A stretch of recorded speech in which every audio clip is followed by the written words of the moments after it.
झूले थे बाबूजी। शाम की बेला है और पूर्वा मंद मंद चलत है और रिमझिम फुहार भी है बाबूजी।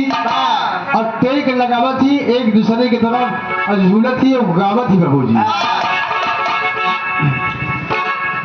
अरे बदरा उमड़ी घूमल, बदरा उमड़ी घूमल, बरसे चहुओर सकीना चे मन मोर सकीना।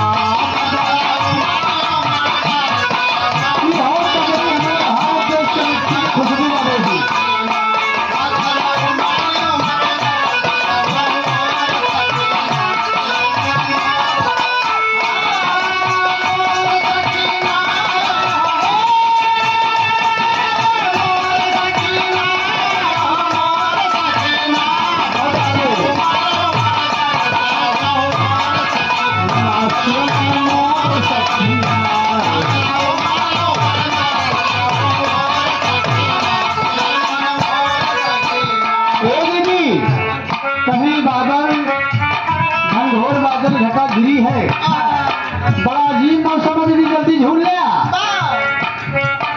सावन घना सावन घटा घना घोर उठे हिया में हिलो, उठे हिया में हिलो,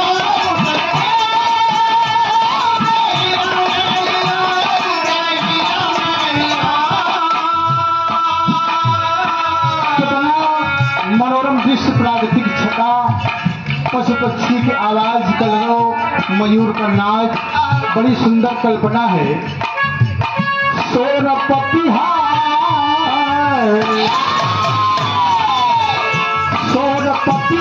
मचाए जोर जोर सकीना के मन मोर।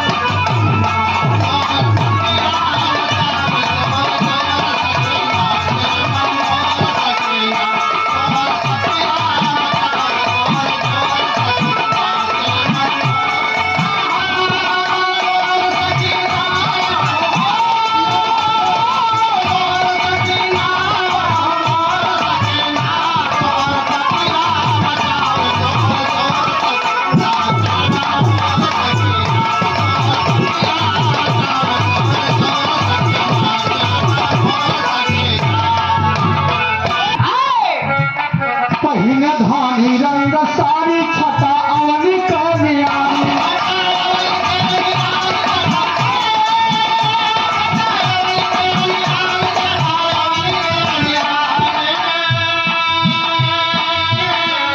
फसल में फूल पत्ती और ओके तना एक सब श्रृंगार समझ ले बाबूजी। रूपक अलंकार में बात है बाबूजी। सारी चोली भीजे, सारी चोली भीजे चराच कोर सकीना के मन मोर सकीना। सारी चोली भीजे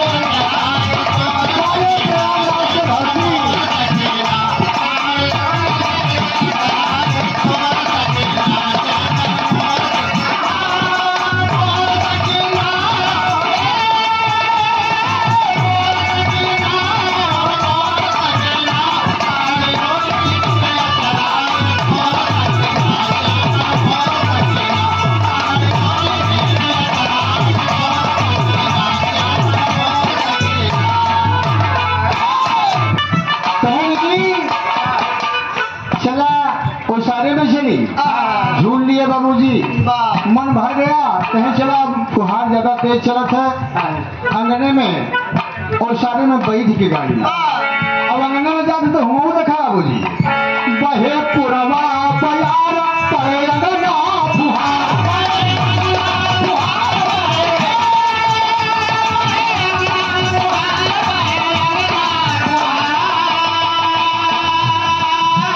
इतनी जोर पुरवा जोर मारे है बाबूजी। हार गरवा के, हार गरवा के दिहे झक झोर सकीना के मन मोर सकीना।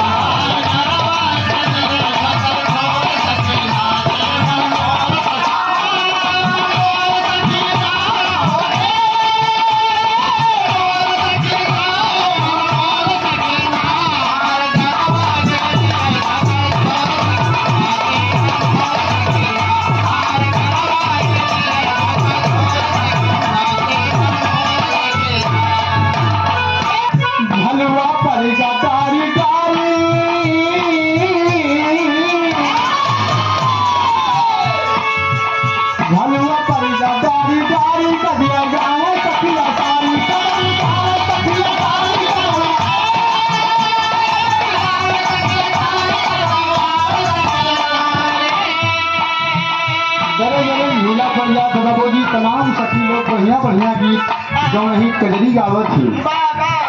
प्यारी अखियन के भी बेला कोर सखी नाचे मोर सखी।